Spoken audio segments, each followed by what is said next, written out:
السلام عليكم ورحمة الله وبركاته.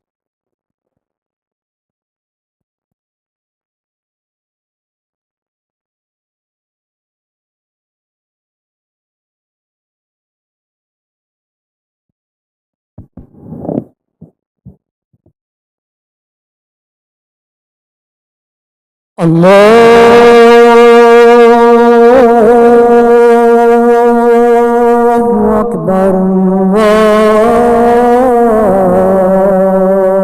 الله أكبر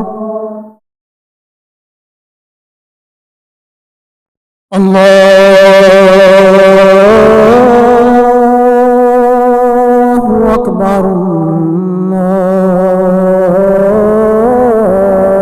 الله أكبر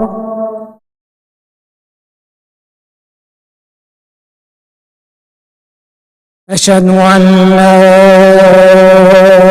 إله إلا الله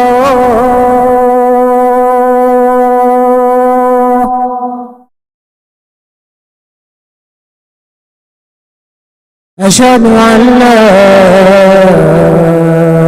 إله إلا الله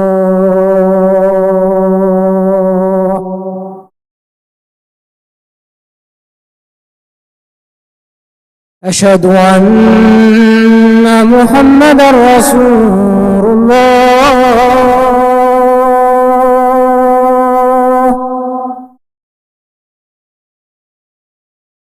أشهد أن محمدا رسول الله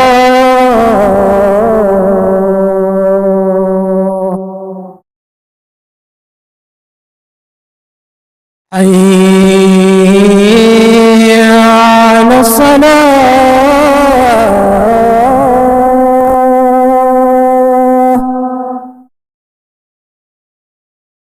حي على الصلاة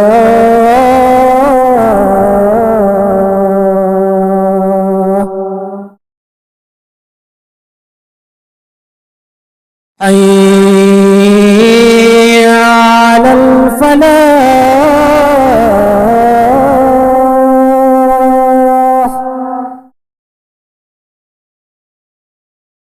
حي على الفلاح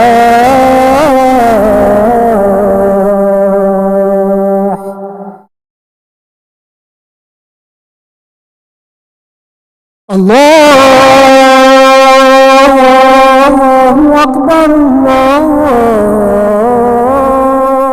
الله أكبر لا إله إلا الله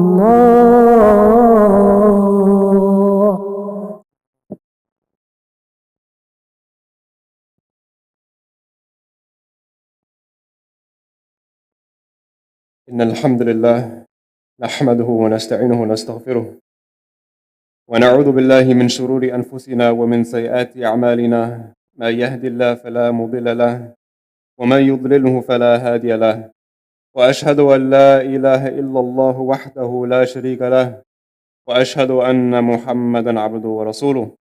فقد قال الله تعالى في كتابه العزيز بعد أعوذ بالله من الشيطان الرجيم: يا أيها الذين آمنوا اتقوا الله حق تقاته ولا تموتن إلا وأنتم مسلمون. يا أيها الذين آمنوا اتقوا الله وقولوا قولا سديدا يصلح لكم أعمالكم ويغفر لكم ذنوبكم، ومن يطع الله ورسوله فقد فاز فوزا عظيما. صدق الله العظيم. وعن أبي عثمان أن رسول الله صلى الله عليه وسلم بعث عمرو بن العاص على جيش ذات السلاسيل. قال: فأتيته فقلت: أي الناس أحب إليك؟ قال: عائشة. قلت: من الرجال يا رسول الله؟ قال: أبوها. قلت: ثم من؟ قال: عمر. فعد رجالا فسكت مخافة أن يجعلني في آخرهم. Today is all about prophetic emotional intelligence. And the reason why studying the life of the Prophet Muhammad ﷺ from a perspective of emotional intelligence is so important. It's because when you look closely, you will see how Rasulullah ﷺ mastered this ability to deal with people, to understand their emotions, to use knowledge and information in a way that uplifted and guided people. He was someone who inspired other individuals, and throughout his whole life you will see it. Another reason is also because Islam is broken down into two types of rights. حقوق Allah and حقوق العباد, which is the rights of Allah and the rights of the people. And if we don't understand the emotional needs that people have, we won't be able to fulfill those rights in the correct way. So the Prophet Muhammad ﷺ, he was the peak of emotional intelligence. He dealt with all his affairs with self-awareness, and he interacted with each and every person around him with love and empathy. And he made every individual, no matter who, feel special. And one of the most beautiful narrations, one of my favorite narrations and incidents that took place during the life of Rasulullah ﷺ, that really adequately sums up the whole prophetic emotional intelligence, is when Amr ibn al-As was sent to go on a mission by the Prophet Muhammad ﷺ. And so when he comes back from that mission, Amr ibn al-As, he asked the Prophet Muhammad ﷺ such a beautiful question. He asked him, فَقُلْتُ أَيُّ النَّاسِ أَحَبُّ إِلَيْكَ, amongst the people, who is the most beloved to you? And Amr ibn al-As is thinking that the Prophet ﷺ is going to say himself, because of the special relationship he had with Rasulullah ﷺ. So Rasulullah ﷺ surprises him and he says, قَالَ عَائِشَةَ, Aisha is my most beloved. And so he says, مِنَ الرِّجَالِ Ya Rasulullah, right? From the men, who is the most beloved? And that is when he says, well, Abu Bakr, her father, Abuha. And then he said, okay, he's thinking in his head, that makes sense. But what about after that? And then he says, Omar. And then Amr ibn Ash beautifully says, فَعَدَّ رِجَالٍ فَسَكَتُوا مَخَافَةَ أَن يَجْعَلَنِي فِي آخِرِهِمْ.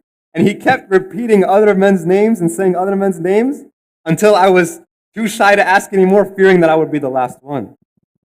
But what's so beautiful about this narration is that Amr ibn Ash truly felt like he was the most loved because the Prophet ﷺ made him feel that. And what's interesting about the life of Amr ibn As is he was only Muslim for the last 2 years of the Prophet Muhammad's life. So for 21 years, this man was an enemy of Islam. And for the last 2 years, short time with Rasulullah, and he was so certain that he was the Muslim. The power of the emotional intelligence of the Prophet Muhammad is something to not be ignored. And so how did someone like Rasulullah who took the Sahaba, who before him were accustomed to burying their own daughters, how did he, Rasulullah, over a short period of time, make such a transformation in the lives of the people that he interacted with, that he took them from the darkest depths of society to the greatest people ever known?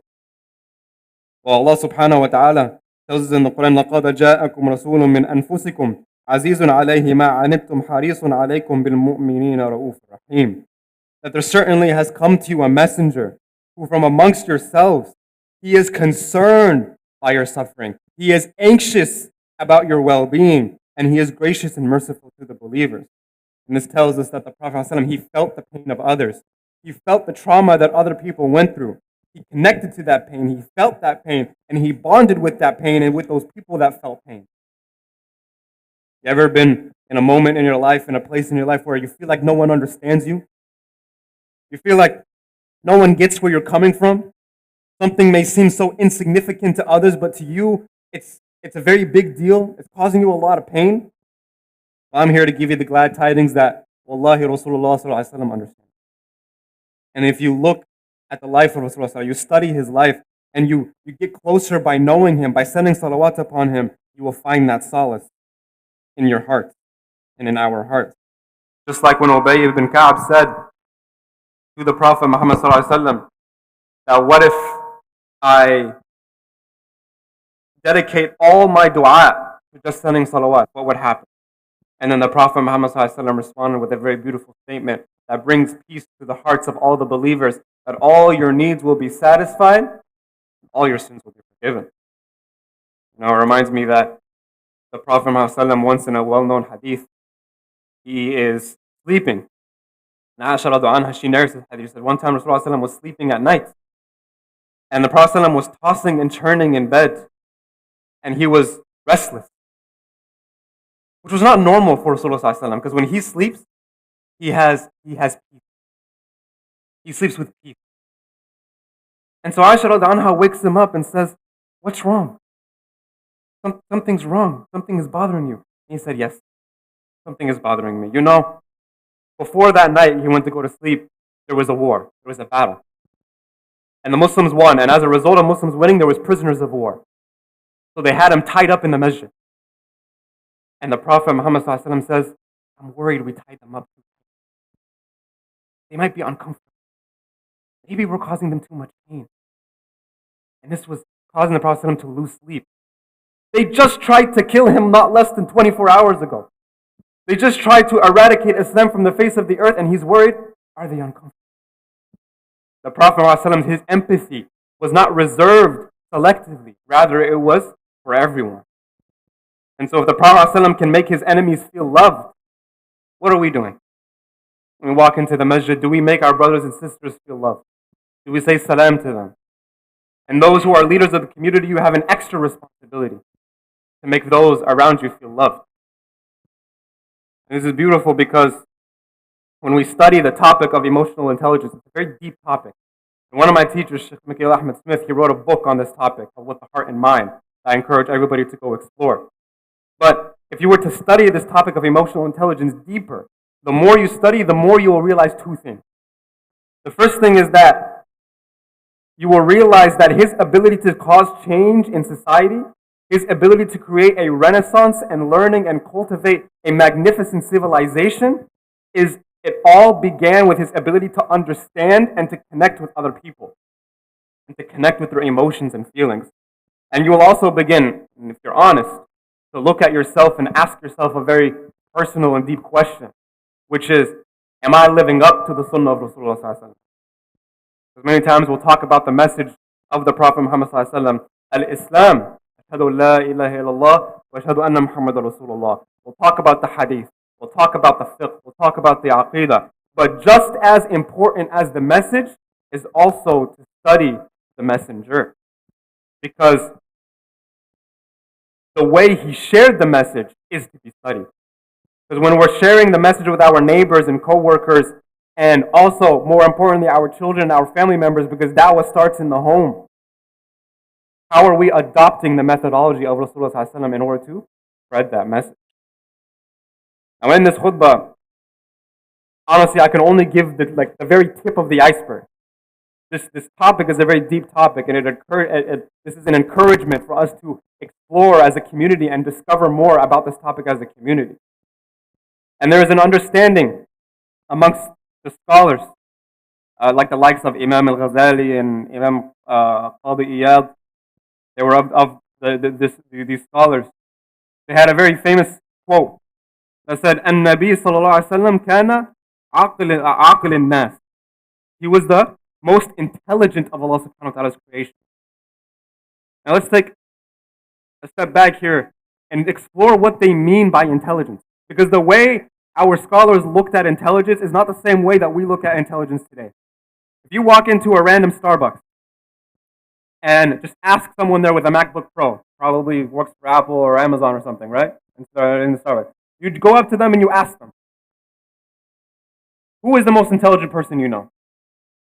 You might hear things like Elon Musk, Mark Zuckerberg, Bill Gates, Albert Einstein. You might get these figures. Because we, as a superficial society, have decided that intelligence is left based on an IQ marker. But what's interesting is, neurologically speaking, What separates us from the animal kingdom, what separates us from animal primates is our ability to control our thoughts and to connect with other people.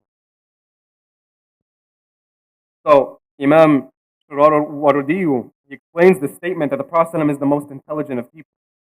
And he says, listen carefully. Whoever studies the Prophet Muhammad's management of the Arabs, who were like scattered wild beasts, who were at each other's throats, who were ruthless, whoever studies how he brought them together and he loved them, and that to an extent that they would sacrifice their family, their wealth and status and everything for him, that is when you'll understand why the Prophet Muhammad was the most intelligent of all of Allah subhanahu wa ta'ala's creation. Let me try to give a practical example. Now imagine for a moment that you have a syringe. And inside the syringe is medicine. The syringe is the tool, and the medicine is that you are is what you're trying to get into the body. And the syringe's objective is to get that medicine into the right place into the body. But without a trained technician, and someone just starts poking around trying to figure out, then the message, the medicine, is not going to have its effectiveness that it's supposed to have. So the same is how we should give da'wah. The message of Islam is what is in the syringe, but the skill of the technician, the tool of the syringe, is the emotional intelligence of our Nabi and how to connect with another person.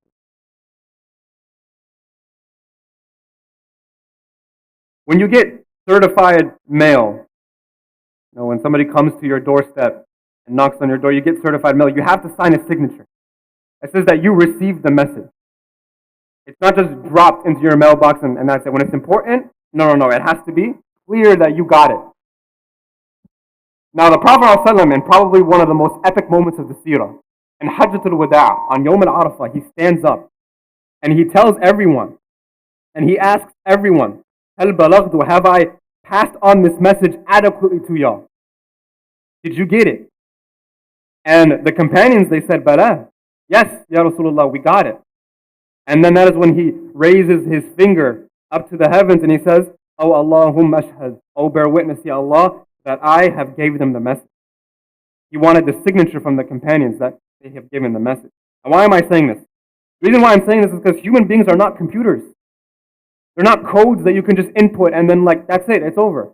Alright, go to a non-Muslim, La ilaha illallah Muhammad Rasulullah. Got it? No? Okay, to hell with you. No, a'udhu billah, that's not how it works. We have to connect with people's emotions. We have to connect with individuals. We have to understand people's language.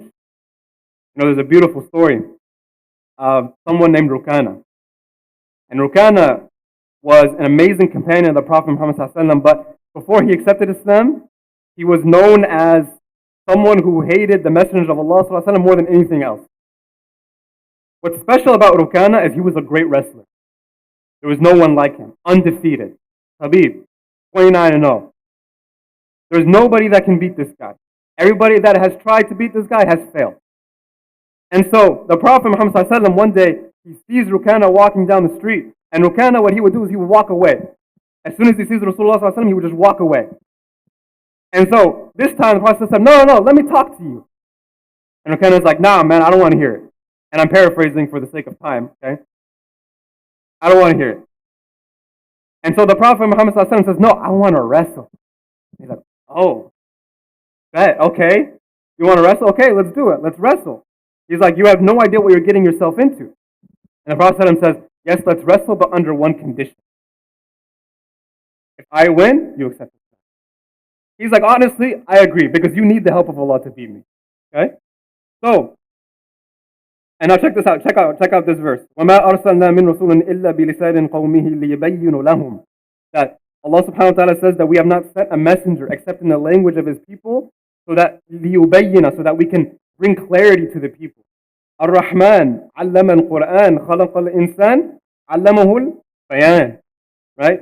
So that we can express language at the emotion, emotion verbally, and to understand the emotion of one another. So the Prophet ﷺ, he's speaking the language of Rukana, which is wrestling. And, Rukana, he's a black belt. The Prophet ﷺ, wasn't known for his wrestling. Prophet Muhammad sallallahu the day comes, he squares up with Rukana. All the Muslims around, everyone's there, sold out arena, all the hype. Right? Muhammad Ali and George Foreman had Rumble in the Jungle. Rasulullah sallallahu and Rukana had Rumble in the Desert, mashallah. So the Prophet sallallahu squares up with him, and within a matter of seconds, slams him on his back. Rukana gets slammed on his back. And he's just shook. And so he gets up and he's like, no way, that was luck. Let's go again. And the Prophet ﷺ slams him a second time. And then he's like, no, okay, again. And then he stands up. And then he slams him a third time. And he's confused. He's like, you don't understand? I've never been beaten before. There's no way this is happening. And then he accepts Islam as a result. But he spoke the language of Rukana in order to reach the heart of Rukana. The language is so important. Speaking the language, the slang, the lingo of the people in order to spread the message of Islam. أقول قولي هذا استغفر الله لي ولكم ولسائر المسلمين فاستغفروه إنه هو الغفور الرحيم.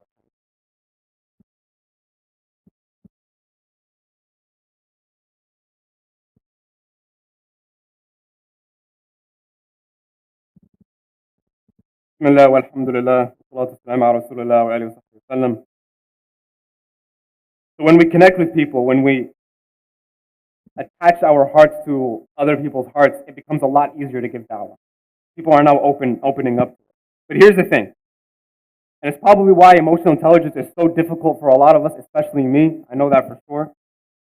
It's because Imam Ghazali states that in order to fully understand the emotions of another human being, you won't be able to do that until you fully understand the emotions of yourself.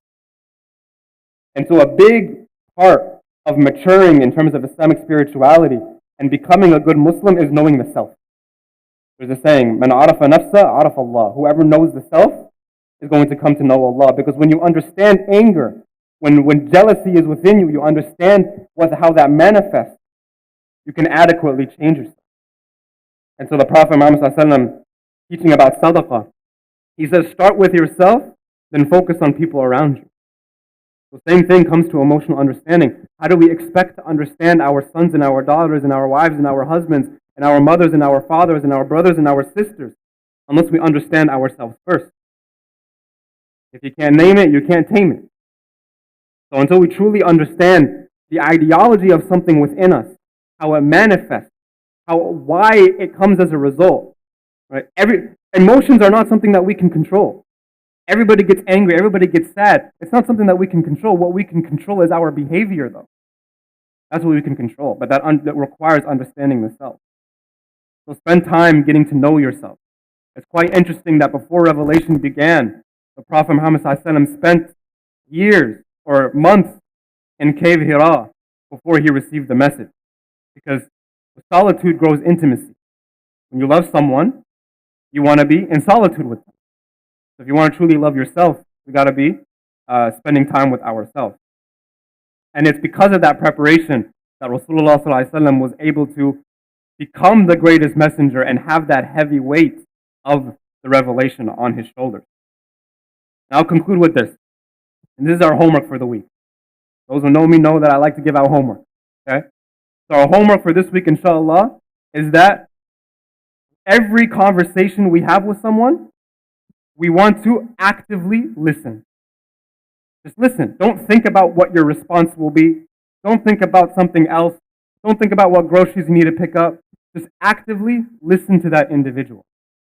And the Prophet Muhammad ﷺ, he wanted to memorize the Quran quickly so he can preserve it, he can preserve it. But Allah subhanahu wa ta'ala told him, لا تحرك لسانك لتعجل به. Just listen. Relax. Slow down. Just listen. And I'll conclude with this story. A man complained to his father. A man complained about his father to Rasulullah sallallahu alaihi wasallam, saying that he takes my money. So Rasulullah sallallahu alaihi wasallam told this individual, go get your father and bring him to me, and I'll have a conversation with him. On his way, Jibreel alayhi salam comes and he gives a message to Rasulullah sallallahu alaihi wasallam. And he tells them that when this guy comes, don't ask him to say anything except the poem that he was reciting in his heart. And then Jibreel alayhi salam left. And so the man comes in And he says, he's about to speak. And he says, no, I don't want to hear anything from the Father. I don't want to hear anything except the poem that you recited in your heart on your way here. And then he was shocked. You must be the messenger of Allah, because even my ears didn't hear this. And you know that's in my heart. So then the father begins to recite a poem, and it's a poem about how much he loves his son. And the Prophet Muhammad is in tears. And he looks at the son and he says, go. You and your money, it is for your father. Go. But the part of the story that I want to highlight here is how Rasulullah was instructed to listen to the heart of an individual. And many times, unfortunately, we feel that we want to win arguments. But that was not the sunnah of Rasulullah.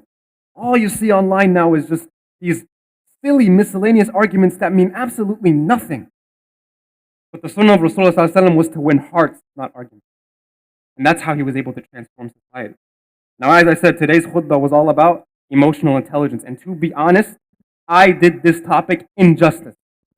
It is a very deep topic. It's a topic that requires a lot more exploration and a lot more discussion.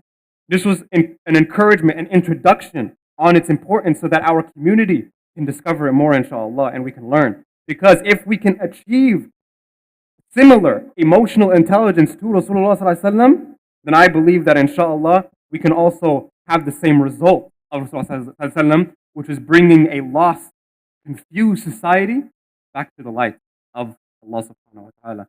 Muhammad Rasulullah صلى الله عليه وآله وسلم وشرف وكرم ومجد وعظم ورضي الله تعالى عن آله وأصحاب رسول الله أجمعين وتابعين وتابع تابعين بإحسان من يومنا هذا إلى يوم الدين وعلينا معهم وفيهم برحمتك يا أرحم الراحمين. وأقم الصلاة.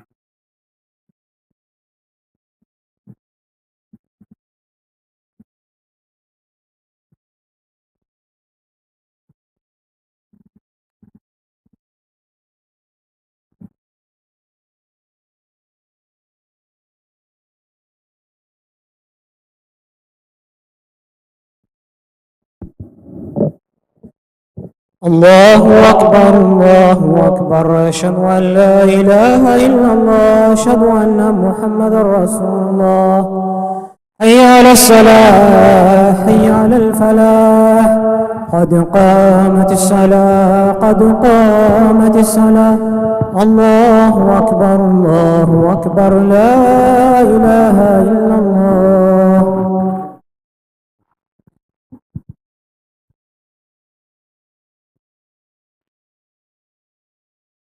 الله بصلاتكم وصلوا صلاة موجهة. الله أكبر.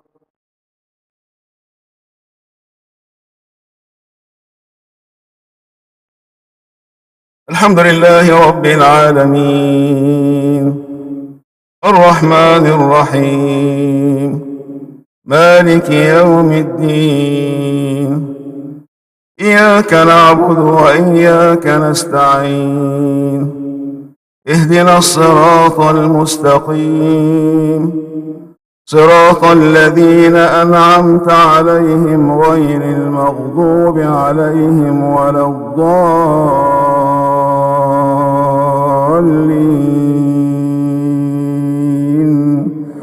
آمين.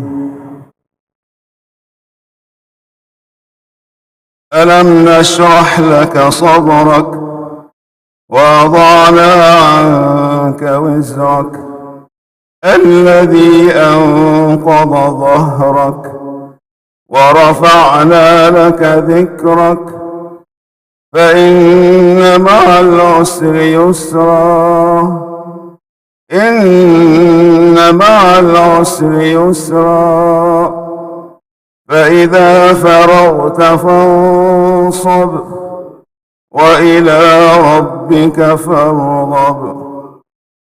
الله أكبر.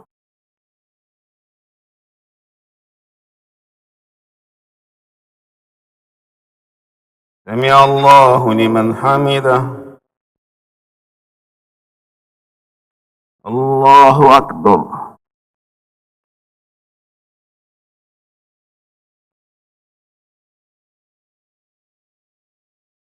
الله أكبر. الله أكبر.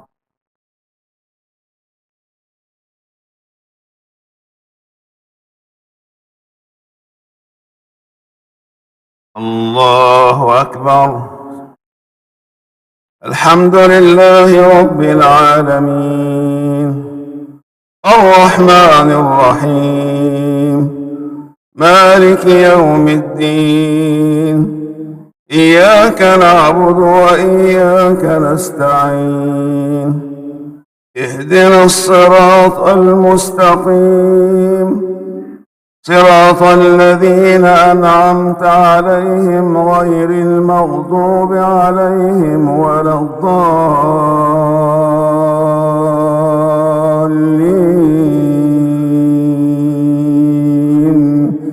آمين.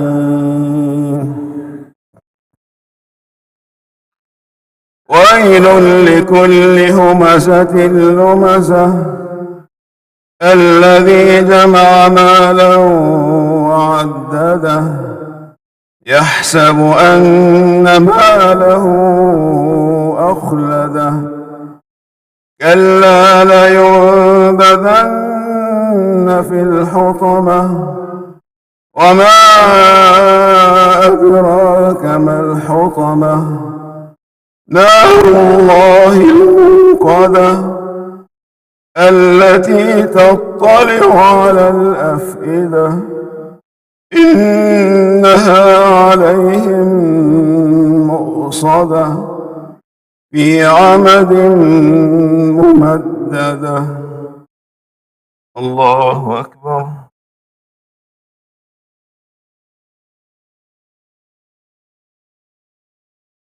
سمع الله لمن حمده. الله أكبر.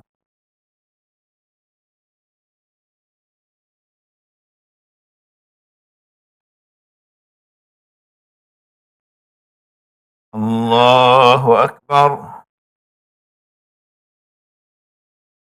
الله أكبر.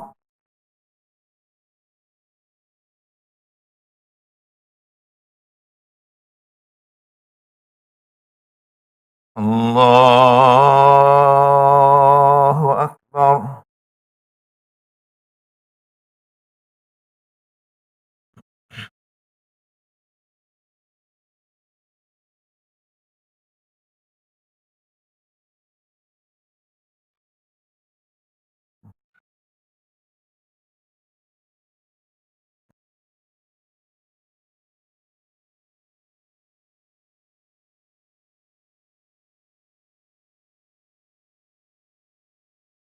السلام عليكم ورحمة الله.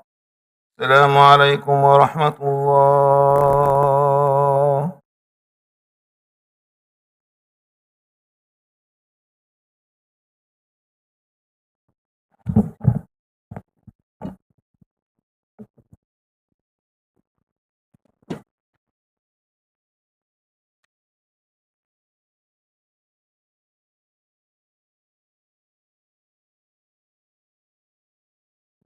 Bismillah ar-Rahman ar-Rahim. Just a couple announcements, inshallah. So first of all, Ramadan came early this year, alhamdulillah. So I'm very blessed to have Shaykh Nabil here. And I also just wanted to say, Inna lillahi wa inna ilayhi raji'un. We had two of our community members pass away. One brother, Muhammad Kabba, who died, unfortunately, in the hospital after a senseless act of violence. So we please ask you to keep him in your du'as. Allah subhanahu wa ta'ala, give him shihada, give him Jannat al-Firdaus. And the second is one of our college students, Siyam, by his grandpa, Nur al-Haq, passed away as well. So we want to make dua for him as well. May Allah subhanahu wa ta'ala give him paradise, give him Jannat al-Firdaus without hisab, inshallah. On Friday, so celebrating World Hijab Day with MAPS is tomorrow at 12 p.m. to 5 p.m. This is a women's only event here at MAPS Redmond. Then we have a Family Friday potluck and special Black History Month program on Friday, February 3rd at 7 p.m.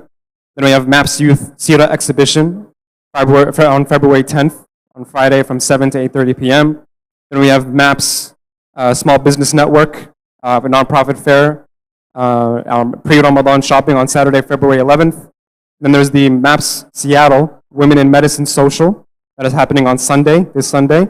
And then we also have our final Fundamentals of Purification and Prayers class at MAP Seattle on Monday at 7 p.m. after Isha, inshallah. Muslim Experience, Friday at 7:30 tonight. The Islamic Finance and Investment with Joe Bradford has been canceled, but there is going to be rescheduling, so keep a lookout for that. And Sunday Tafsir with Imam Jubain is canceled this week, and we still have our Tafsir halaqas at 7 p.m. on Thursday with Ustad Sally at MAP Seattle. Jazakallah khair. Assalamu alaikum wa rahmatullahi wa barakatuh.